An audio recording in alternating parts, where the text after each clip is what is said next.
Okay, thank you so much. So first I'd like to start out with, so we're talking about education and outreach. So who is interested in learning about the ocean? So we have not only scientists, but we have managers and policymakers as well as the general public. So when a scientist just finds a really awesome discovery and they communicate it in a very scientific manner, other scientists in that field will understand what they're talking about. However, the science speak may not be understood by those policymakers and by the general public. And these little red bars is where MRM students come in, and we bridge that gap.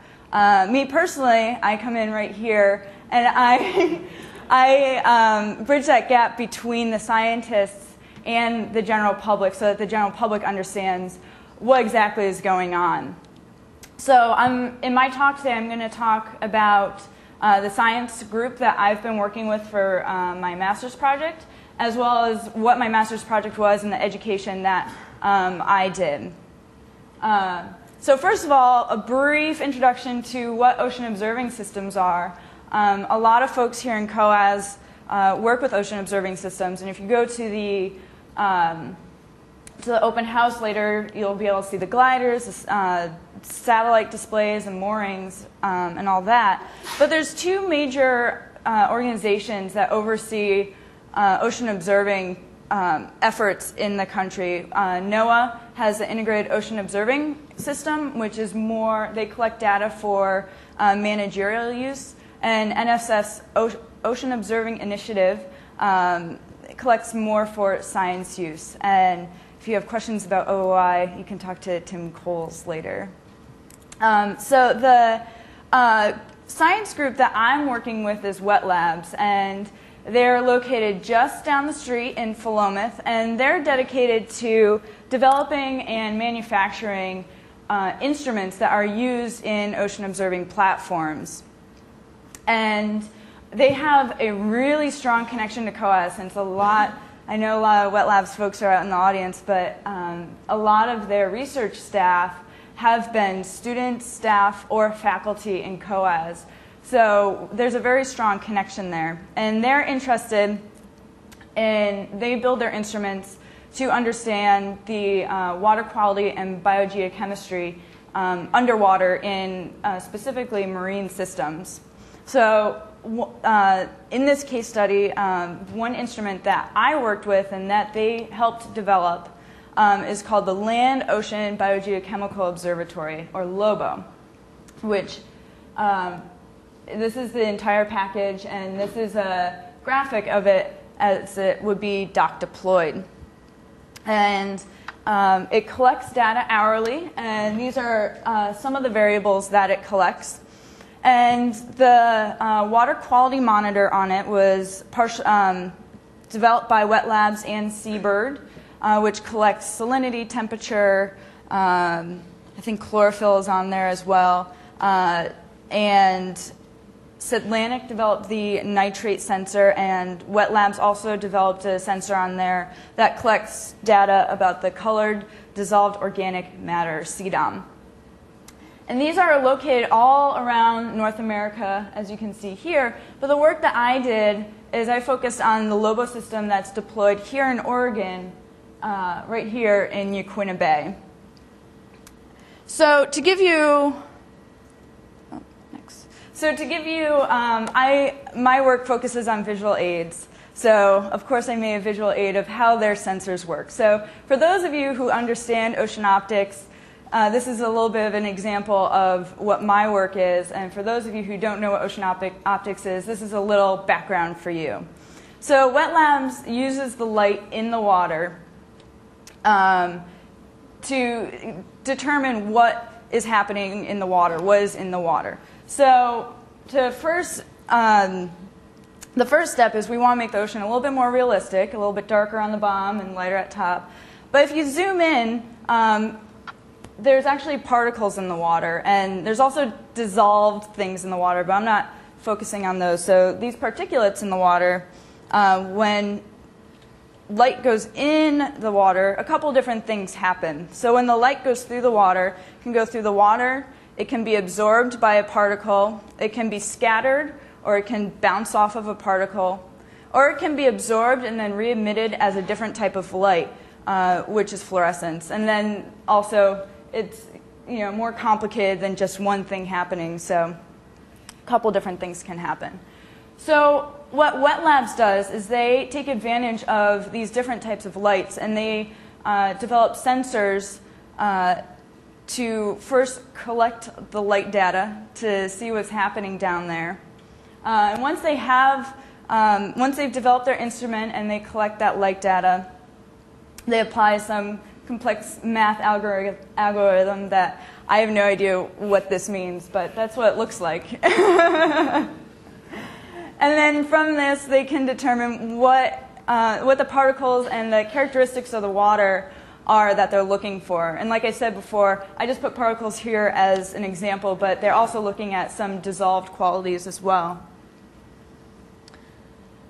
So other research that they do with this lobo system is to stem off the growth of plants and animals on their instruments during deployment, because they want to produce high quality data. So this was an experiment that they did, and they have a protected system here using copper and a bleach injection system and a screen wiper on some of their instruments. And then on the right over here is a non-protected instrument. So this is the before, and then 6 months later, they look like that.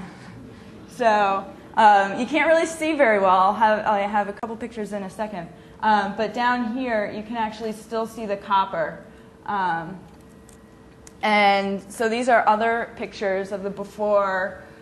Over here, the non-protected, you can barely see that blue light, and then the protected, where the screen is nice and clear, and these instruments are still usable. So after that research and development stage, they now have deployed a lobo in Yaquina Bay, and it's been there since November of 2007. And the data is freely accessible online through this website here, and the data portal where you access the information is pretty intuitive to anyone, I feel.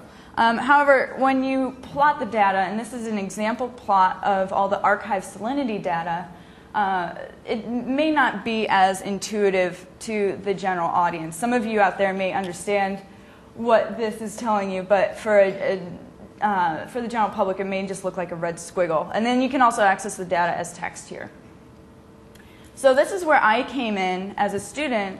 I used these data, and Wet Labs partnered with CEOAS and Hatfield Marine Science Center and the Regional Ocean Observing Group, NANUS, to present these data and interpret these data so that the general public understood what is going on.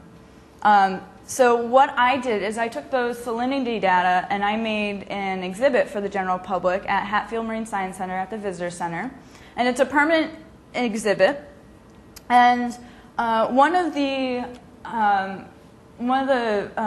tactics that I took was we don't want just people to say, ooh, wow, those data are cool. We want them to say, ooh, wow, those data are cool, and I learned this. So in order to achieve that, one of the ways I did that was I presented them with multiple choice questions where they had to input an answer. And this screenshot of the exhibit compares the relationship between rainfall and the salinity. And then there's a series of questions about this relationship. And this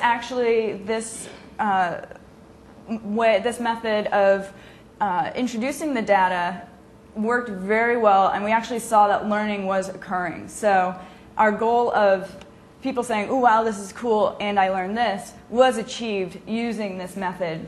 And we found actually that just putting information up and putting text up does not produce that learning that we wanted to see. And another method that I use is animations. And so I'm going to show you a full screenshot of an animation that I made. It's going to look busy, and there's going to be stuff flying in, so I'm just warning you to brace yourselves. So So this is what the exhibit, one of the slides of the exhibit looks like. And this one compares how tides and salinity, the relationship between tides and salinity. So to orient you to these graphs, first we have this orange line, which is the tide height over the course of one day, 24 hours.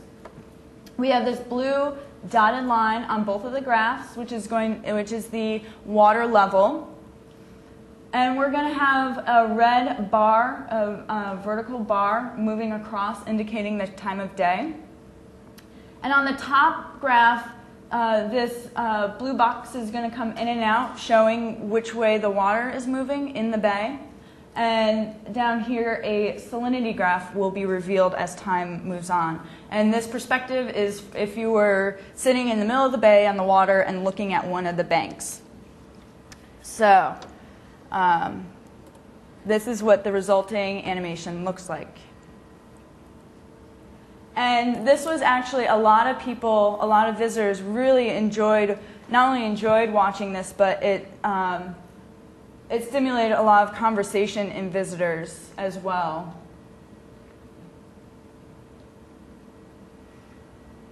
So this is a little example of what I do.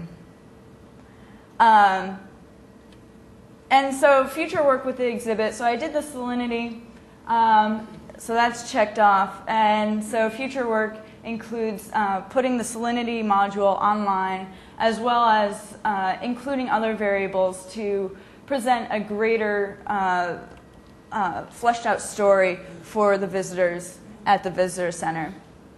And I invite you to come check out the exhibit at the open house, where you will get to play with it all. And Wet Labs will also be there. I know they're in back outside as well to answer any questions, and they'll be at the open house. So with that, I'd like to acknowledge the funders for my master's work, and also Michael Hart and Fred Prawl for inviting me, as well as Rob Holman and all the other folks involved in the CEOAS 50th anniversary. So thank you.